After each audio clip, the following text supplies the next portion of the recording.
Jaime Mesa nació en 1977 en la ciudad de Puebla, donde vive. Ha publicado 4 novelas bajo el sello Alfaguara, entre ellas Rabia, Los Predilectos y la más reciente, La Mujer Inexistente. Se ha preocupado en un largo trabajo ensayístico de definir las características de su generación, a la que ha llamado la generación inexistente. Es maestro de varias materias creativas en la Escuela de Cine de la Universidad Autónoma de Puebla. Con él vamos a platicar hoy aquí en Palabra de Autor.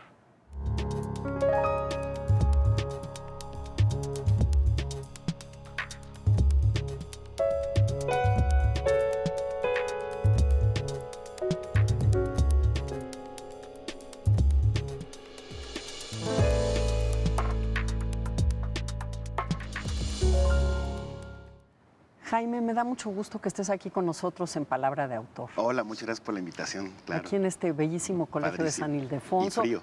Frío. Y oye, que hayas venido desde Puebla. Sí. Porque para que ustedes sepan, Jaime Mesa es un escritor oriundo de Puebla, vive en Puebla. Y yo quiero empezar por ahí. Dado que tú dices que tu generación, tratando de encontrar una especie de descripción de los nacidos en los 70, dices que la mayoría se ha podido quedar en su lugar de origen siendo escritor. Yo te quiero preguntar, ¿qué es ser escritor en Puebla? Híjole, bueno, primero es no tener librerías, es decir, crecer como joven o adolescente sin librerías. Precisamente ahorita me estaba acordando de las excursiones que hacíamos a la librería de Miguel Ángel de Quevedo, todos los sábados, alguna cosa así, para comprar libros, porque un par de tiendas departamentales eran nuestras librerías. Entonces, de alguna forma, en cuanto a lecturas, había como un cierto retraso, algo así, pero no sé si esa falta de bibliografía nos impulse a observar más. Es decir, de alguna forma cuando empezamos a trabajar sin tantos libros, sin tantos talleres literarios, sin tantas bibliotecas, sin la presencia de escritores nacionales que nos enseñaran alguna cosa así, quizá observando de alguna forma y con ciertos viajes íbamos como potenciando lo que a lo mejor alguien más en una capital podía estar como consultando y leyendo, claro, ¿no? A pesar de que obviamente, digo, en mi casa siempre había libros, entonces yo me crecí de alguna forma con mis papás leyéndome en voz alta los clásicos. Entonces, pero de alguna forma las novedades, o sea, como lo que estaba pasando, llegamos como un poco desfasados. Siempre voy a acordar que esta es como la esencia del escritor de provincia. Daniel Sada, como sabemos, leyó a los clásicos griegos desde pequeño, llega a la Ciudad de México a los 18, 20 años, y él pensaba que en todo ese tiempo, desde los griegos hasta ahorita, nadie había escrito un libro. Entonces llegó hablando de Plinio y de como Homero, si fuera lo más reciente. Como si fuera lo más reciente, fueran novedades, y todos, oye, no, la literatura de la onda. Ok, ¿cuál es eso, no? Sí. Entonces, ese desfase hace que los pocos libros, de alguna forma, que tenemos, los aprendemos doblemente. Claro. Entonces, así es un poco. Entonces, porque esta librería preciosa que hay ahora, que es Profética, en el centro, o bueno, la idea de que tienen la biblioteca palafoxiana, ¿verdad? Pero bueno, no es un lugar de consulta ni de acceso a la lectura. Sí, y como joven estudiante era muy difícil, ¿no? Profética tiene 11 años, 15 años, es nuevo. ¿no? Entonces, de alguna forma, yo que empecé a leer y a escribir hace 25 años o un poco más, era como una isla desierta de alguna forma.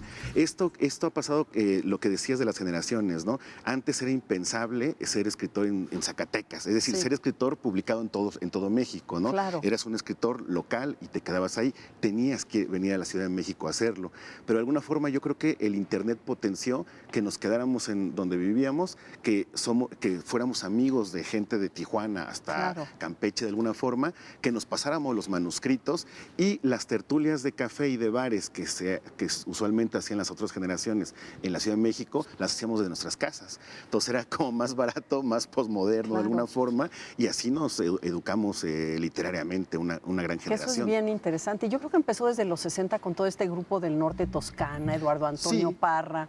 Parra vive aquí ya en la Ciudad de México, pero él mismo nunca vino a la Ciudad de México, ¿no? Y había una cosa muy curiosa, los del norte eran los del norte. Sí. Es decir, acá, por ejemplo, mi primer lector, amigo, escritor, fue Antonio Ortuño en Guadalajara. Claro. O David Miklos u otras personas. Entonces, de alguna forma, no hicimos un grupo de los norteños o de los sureños o de los del centro. Estábamos en otro lado, pero en internet parecía que estábamos en la misma sala. Entonces, de alguna forma, las distancias y los grupos y los apellidos, es decir, nada nada nos finca a Antonio Ortuño y a mí, más que una amistad literaria, claro. ¿no? Él es de Guadalajara y yo soy de Puebla. Estos gustos, lo que leen y quizás la época que les toca vivir. Sí. ¿Y tú sabías que querías ser escritor desde cuándo? Híjole, es una cosa muy, muy rara. Es decir, yo empecé a leer desde muy pequeño, es decir, porque mi papá había libros, nos leía en voz alta, luego me dejó un ejemplar de La Isla del Tesoro y de Robinson Crusoe, me tardé un año quizá leyéndolo, y de repente lo que me gustaba era leer. Y en algún momento me metí a un taller literario y dije, bueno, pues quizá escribir, pero no me lo tomaba como un oficio, como que alguien estudiara eso. Entonces tenía dos opciones, ser diseñador gráfico o ser oceanógrafo. Ah, sí, de plano. Sí, pero de repente me iba a ir a Ensenada y alguien me dijo, oye, es que es terrible estudiar oceanografía porque te vas a los buques, a los barcos durante 6 meses, regresas y tienes que emborracharte para ir a tierra. Entonces en ese momento, esa conciencia de estudiar y tener que emborracharme para perder el mareo me hizo olvidarlo. ¿Y de veras esto es cierto? Sí, ¿Te claro. emborrachas para perder el mareo? A ver, los marinos dicen eso porque estás 6 meses en el mar. Más bien porque necesitas la vida, ¿verdad? La vida y además, sí, como para nivelarte, ¿no? A ver, no sé si sea un mito o no, pero esa conciencia me convenció. Fui a una feria de universidades y me topé con una gran maestra que tuve en literatura.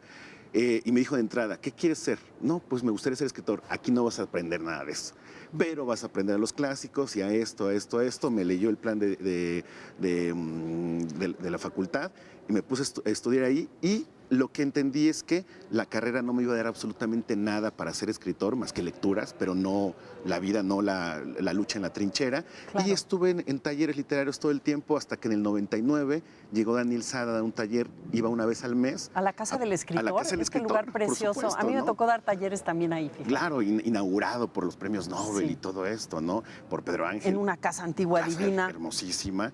Ahí fue como los talleres, y con Daniel Sada de alguna forma dije, ok, ahora tengo disciplina, pues posiblemente sea escritor, ¿no? Entonces, de alguna forma, la vez que me lo planteé fue a los 20, 21 años, más o menos, ser escritor realmente, ¿no? Claro. Antes era como un asunto de, no sé si hobby o una carrera paralela a ser lector. Claro. Sí. Y bueno, y además con un escritor que te comparte su oficio, ¿verdad? Y sus lecturas. Vamos a un corte y ahorita seguimos hablando de escribir y de tu formación como escritor, pero me gustaría que empezáramos el segundo pedazo de este programa con una probadita de tu novela La mujer inexistente. Por supuesto. No se vayan, estamos en Palabra de Autor platicando con Jaime Mesa.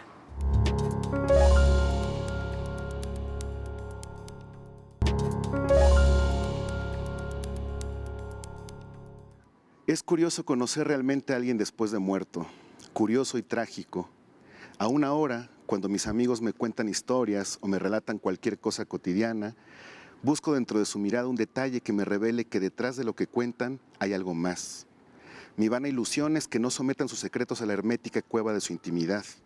Temo hallar en la gente que voy conociendo a otra Milena, a otra mujer de 60 años que, en apariencia, lleve una vida tranquila, alegre, normal, y al morir deja un legado de sucesos, casualidades que son su verdadera historia, y no el discurso automático de todos los días. Buenos días, buenas tardes, buenas noches, ¿cómo te sientes? ¿En qué piensas? Todas piezas de una estructura que conforma esto en lo que vivimos.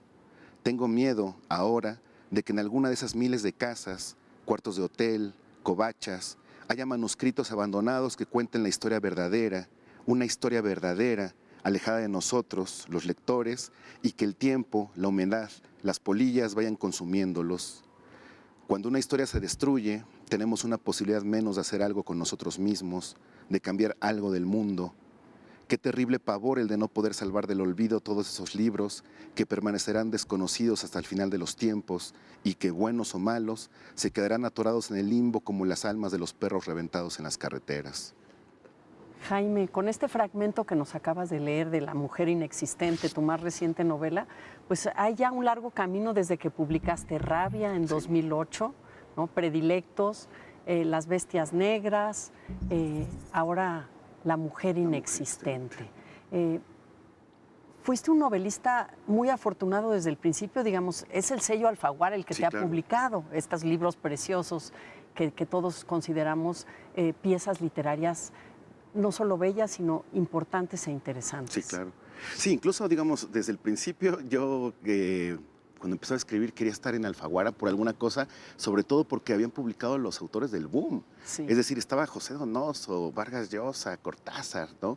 Entonces, de alguna forma, mis primeros autores con García Márquez fueron los autores del boom y pues yo quería estar ahí. Jamás me hubiera imaginado que tiempo después iba a estar ahí. Parece fácil, es decir, porque a los 29 años publiqué mi primera novela en Alfaguara, pero fue casi un infierno. Es decir, yo estuve 3 o 4 años con Daniel Sada trabajando novelas, trabajé 4 novelas antes de Rabia. Entonces era un asunto de, trabajaba el manuscrito, lo trabajamos un año más o menos, y había un ritual que teníamos Daniel Sada y yo. Se lo daba el manuscrito impreso al cabo de ese año, de alguna forma, se lo llevaba un mes, regresaba y me decía, este no. A lo que se refería es que podíamos estar 3 años más corrigiéndolo, pero lo que no era la sustancia, no había una sustancia. Entonces íbamos a producir... O sea, no la versión, sino el fondo no estaba. El fondo no estaba, no había fondo, no había nada, no había como porción del mundo, no había todavía como irrumpido de alguna forma en mi mundo. Entonces eso fue la primera vez, luego la segunda, luego la tercera, luego la cuarta. En la cuarta dije, no, creo que no va para acá. Es decir, no soy escritor, no soy novelista. Si fracasé 4 veces, es imposible que sea escritor. Y me acuerdo que era un viernes, teníamos viernes todos los talleres, y el viernes en la noche dije, una vez más, ya. Una vez más, voy a quemar los cartuchos, a ver qué se me ocurre. Incluso la primera línea de Rabia es no sé bien. Algunos críticos han dicho que es una apuesta posmoderna, algo así. Yo no sabía para dónde iba. Era Entonces, real. abrí la computadora y dije, no sé bien, y de ahí, pum, empecé a pensar en Foster, lo relacionaba con mi vida, con cosas que había ocurrido. Pasó, lo llevé al sábado y me dijo, órale, bien. Pasó un año, le di el mismo proceso, el manuscrito. Llegó al cabo del mes y me dijo, esta es. Entonces, la mandamos a 8 editoriales. Es decir, la mandé a 8 editoriales antes del Alfaguara. No, ¿verdad que no es un caminito así inmediato? No, para nada. Eso es interesante para que ustedes lo sepan. Sí, no. Es decir, fueron 4 novelas fracasadas de alguna forma, Rabia, el manuscrito final, y luego 8 rechazos de editoriales. Porque algo que sí sabía desde el principio es que no quería publicar localmente para que me leyeran mi familia. Claro. Es decir, o mis amigos. Es decir, Claro. sí quería que mi libro estuviera en todo México al menos, Sí. porque me había costado mucho trabajo. Claro. Es decir, si no me hubiera costado trabajo, pues lo publico en cualquier lado y que me felicite mi abuelita, alguna cosa así. Pero quería como enfrentar ese mundo que me había costado tanto trabajo a un universo mucho más grande. Fíjate que me llama la atención, perdón, un paréntesis, Sí, ¿no? así como tú veías a los escritores del boom publicando en Alfaguara, yo veía a los del Volador de Joaquín Mortiz, También, era lo que yo aspiraba. claro. O sea, cómo estos cambios generacionales son muy importantes. Pero vuelvo a tu texto y hay una pregunta que te quiero hacer respecto a muchas de las frases de La mujer inexistente, que además tiene que ver con escribir, Sí. escritores, novelas, las ideas de quién son, el robo, el mundo literario, la crítica. Hay un montón de ingredientes fascinantes y de repente tu personaje, tu protagonista, como no sé si llamarla Milena Betancourt o Beatriz Mella, dice que para alcanzar el éxito hay que escribir una novela honesta. ¿Eso también lo piensas tú? Sí, y además no es una idea mía, es una idea de Sada. Es decir, como verás, una gran cosa de la médula como escritor es Daniel Sada, ¿no? Qué como maravilla. amigo, como vida, como escritor. Y él en sus talleres era muy claro. La primera pregunta que te hacen cuando publicas en Alfaguara o eres maestro en un taller es, ¿cómo publico? ¿No? Y solo hay una única receta, escribir el mejor y más honesto libro que puedas. Okay. Es decir, creo, y así lo creía Sada y yo lo he visto de alguna forma, es que si escribes el libro honesto y el mejor que puedas, o sea, lo que puedas, va a haber un editor que te va a publicar, ¿no? Y así fue finalmente Así en fue, Alfaguara. Así fue. Es decir, un día me hablaron y Ramón Córdoba me habló, el gran editor, y me dijo, Jaime, aquí tengo tu dictamen, se va a publicar. Pero sí escribí Rabia, es el libro más honesto que en ese momento pude haber escrito, ¿no? Claro, porque los libros van respondiendo y correspondiendo a diferentes preguntas, inquietudes que uno tiene también con la forma. Sí, Por ejemplo, a mí me obsesiones. parece que La mujer inexistente manejas muchos registros en el sentido de que está el diario, está incluso la reseña, la reelaboración de los diarios, las escenas que se desprenden de los diarios, lo que piensa el personaje que está leyendo los diarios. Sí, claro. Hay todos estos niveles que nos ponen frente al texto, incluso el cierre, que no quiero revelarlo del todo para que ustedes lean La mujer inexistente, pero donde hay un juego donde el mismo autor plantea, el mismo autor que puede ser tú o ya no sé si eres tú, que dice quién escribe a quién. Claro. ¿no? En esta idea de cajas, de quién son las palabras finalmente, ¿no? Casi haciendo un guiño con Cervantes, ¿no? Sí, sí, sí, sí, digo, tiene muchas cosas de Cervantes, por supuesto. La pregunta además, esa llegué como al final, la pregunta es de quién es el mundo o qué plano de la realidad estamos. Es decir, últimamente he trabajado muchas novelas en el sentido de que, sí, con lo que dices, cuando leo de quién es quien está escribiendo, pero más bien quién es quien está viviendo. Es decir, ya es como un escalón hacia abajo, en un sótano muy oscuro que no recomiendo Claro. que se metan, Sí. en el sentido de que yo escribo esto por esto o escribo esto porque este dolor que acabo de reconocer es algo de alguien más y no es mío. Entonces, este asunto, la novela es un asunto de cajas chinas en el que la realidad está acá, una reelaboración está acá, otra está acá, Sí. un chisme está acá, queman los diarios y el lector, el escritor anónimo, de memoria escribe La mujer inexistente, y obviamente si escribes 4 tomos de memoria, que son 1000 páginas, te vas a olvidar de todo y vas a cambiar muchísimas cosas. Y entonces cuando lo estás leyendo, ¿a qué decides acudir? ¿A la realidad como investigador o historiador? Sí. ¿O a creer en un dicho mentiroso, puede ser, de alguien que te ha dicho, ¿no? Claro, además por ahí hay la idea de que se escribe, se llenan todas las lagunas de lo que no está investigado ni documentado, ¿no? Sí. Pero vamos a seguir hablando de esto que me parece fascinante y muy interesante después del corte, Jaime. Perfecto. No se vayan, estamos en Palabra de Autor platicando con Jaime Mesa.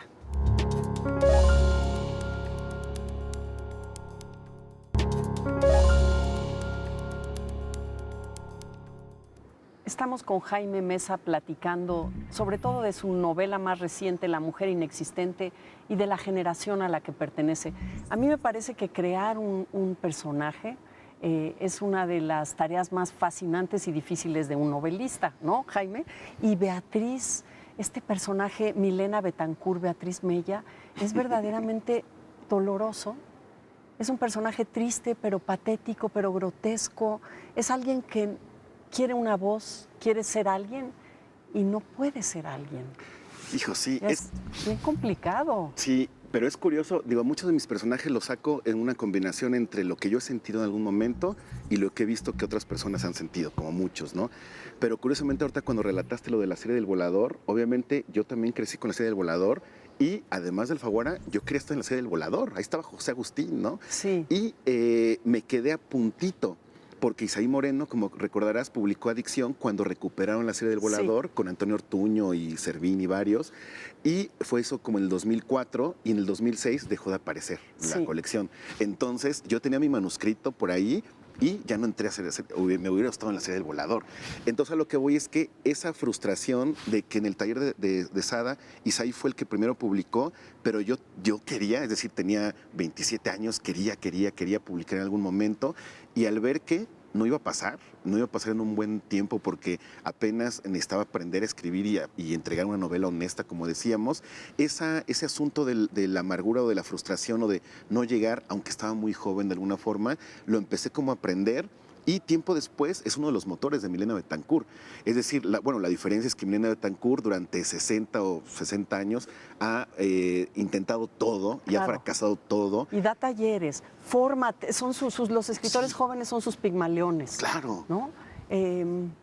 Ella tiene sus propios textos, pero que no creen ellos, ¿no? No creen ellos, o sí creen ellos, o creyó en ellos, pero nadie cree en ellos. Sí. Es este caso rarísimo de que, ¿qué pasa si haces todo lo que el manual dice? Tienes amigos, metes a concursos, escribes una forma honesta, te recluyes, no vas al mundillo literario, lo haces bien y no ocurre. O sea, ¿esta es la historia de un fracaso? Es una historia de un fracaso terrible porque además habitualmente uno fracasa si hace las cosas mal. Sí. Es decir, si se acelera, fracasas. Si escribes una novela mentirosa, fracasas. Si estás en un grupo para publicar, fracasas. Si te vuelves parte de una mafia, fracasas. Fracasas como escritor, como honesto. Sí. Ella no. Ella era una escritora correcta, buena, sí, era muy buena.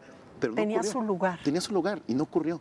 Entonces esa gran frustración creo que es el momento cuando escribes y de repente te das cuenta que no vas a escribir una obra maestra por algún asunto. Esa frustración, amargura que ocurre, es decir, no todos triunfan, y no hablo de los triunfos de ganar un premio, hablo de escribir una obra buena, que alguien lea. Que alguien lea. Y que haya lectores, ¿no? Sí, y que además, sobre todo, que tenga lectores, que tú la leas y digas, ahí yo dije mi mundo, ¿no? Sí. Eso no ocurre todo el tiempo. Entonces, por ahí Milena creo que dice, en una de las frases que rescata quien está escribiendo este texto, que un escritor, lo que hace un escritor con la novela es describir un mundo. Sí. ¿No? Su mundo, Entonces, su mundo y su mundo. Esta descripción, cuando se logra y alguien se conecta con ella. Sí, y si no, y además lo que voy es que las posibilidades de que no ocurra son altísimas. Es decir, en mis talleres también dicen, oye, pero ¿por qué publicamos? ¿Por qué escribimos entonces, no? A ver, tú resuélvelo, ¿no? Claro. Porque puedes escribir un libro y que nadie te lo publique. Te lo pueden publicar y que nadie lo lea. Pueden leerte y en 5 años olvidarte. O puede, es decir, es un salto al abismo, nunca sabemos qué va a pasar. De hecho, algo de lo que nos leíste habla del limbo de los libros, es el lugar donde cuántos libros no se irán al olvido, ¿no? La memoria y el olvido, que es otro de los temas de la novela. Quiero, dado que tú eres un gran estudioso de tu generación, así como se llama La mujer inexistente esta novela, tú le llamas la generación inexistente. Y me gusta esta frase que tú mismo retratas de Emiliano Monge, que es también de tu generación. Dice, lo único en común que hay entre la mayoría de los escritores jóvenes mexicanos es que todos somos cazadores, pero son tantas las bestias y es tan grande el paraje que no nos encontramos ni compartimos las armas. Y me llamó la atención esto de los cazadores y las bestias, porque muchas de las metáforas que utilizas en La mujer inexistente tienen que ver con depredadores, colmillos, sangre. Antes de llegar a lo de la generación, ¿escribir tiene que ver con la cacería? Yo creo que sí. Primero, casarte a ti mismo. Es decir, Isaí Moreno apenas me decía que en sus talleres preguntaba, a ver, señores, ¿qué van a perder? ¿Qué están dispuestos a perder de sus propias vidas?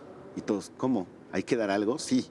Hay que arrancarse, hay que seleccionar qué órgano sacar y lo pones en la mesa, y si no, la novela no va a valer. Entonces, de alguna forma, te vuelves un antropófago, un cazador de ti mismo, pero de alguna forma... Y absolutamente vulnerable también. Vulnerable completamente, ¿no? Es decir, la gente a veces no se levanta después de escribir una novela, ¿no? Una buena novela. Y cazador también en los términos de observación del mundo. Uno va cazando el tema, va cazando quién sufre, quién se alegra, con qué cosas la gente sufre o se muere o vive, y de eso los va aprendiendo, ¿no? Entonces, creo que esa gran definición de Emiliano Monge es la sustancia de la generación inexistente, ¿no? Estos cazadores que tienen armas distintas y que van buscando presas distintas, porque no a todos nos interesa lo mismo, ¿no? Si tú revisas a los 100 autores que tengo más o menos censados de la generación inexistente, escribimos completamente distintos, estilos completamente distintos, y no hay uno que diga, Ortuño se parece a Guadalupe Nettel. No, todos parecen contrarios. Me parece fascinante cómo has tratado de definir a tu generación, que es una generación que uno lee con enorme entusiasmo, muchos de ellos becarios del FONCA, de la Fundación para las Letras Mexicanas, entre otras cosas, y ya no nos da tiempo de abundar en este tema de la generación, pero tú eres parte de esa generación inexistente. Hemos soltado aquí unas ideas. Yo creo que lo que hay que hacer es leer a Jaime Mesa, leer sus novelas, intentar entrar en su mundo, en esa mirada y esa descripción que nos provoca y que además define la manera en que se inserta tu generación en la realidad que les ha tocado vivir, ¿no? Y la condición humana ahí en el centro. Exactamente. Una condición como huérfana, con padres que parecen más bien nuestros abuelos. Exacto. Con una generación de los 60 que no nos acogió, pero que seguimos leyendo. Sí. Una generación muy rara, ¿no? Y además una generación que está abriendo la de los 80, que viene con todo. Con todo, exactamente. Muchas gracias, Jaime, por haber estado aquí con nosotros. Gracias a ustedes por acompañarnos en esta conversación en Palabra de Autor. Nos vemos en la siguiente emisión. Las últimas páginas del diario en 4 tomos de Milena Betancourt revelan una desesperación bochornosa, como la de quien es expulsado de la tribu por alguna deformación y pide inútilmente clemencia a la multitud antes de perderse para siempre en la selva. Las palabras de Milena me recordaron a las ancianas que piden limosna en las calles, arrebujadas con mantas, vasito de papel y ojos hundidos en la acera mientras murmuran por el amor de Dios. Encienden la caridad, pero también un deseo brutal de vaciar la historia, hacer justicia, que dejas pasar porque aunque es tu problema como humanidad, no es tu problema como persona.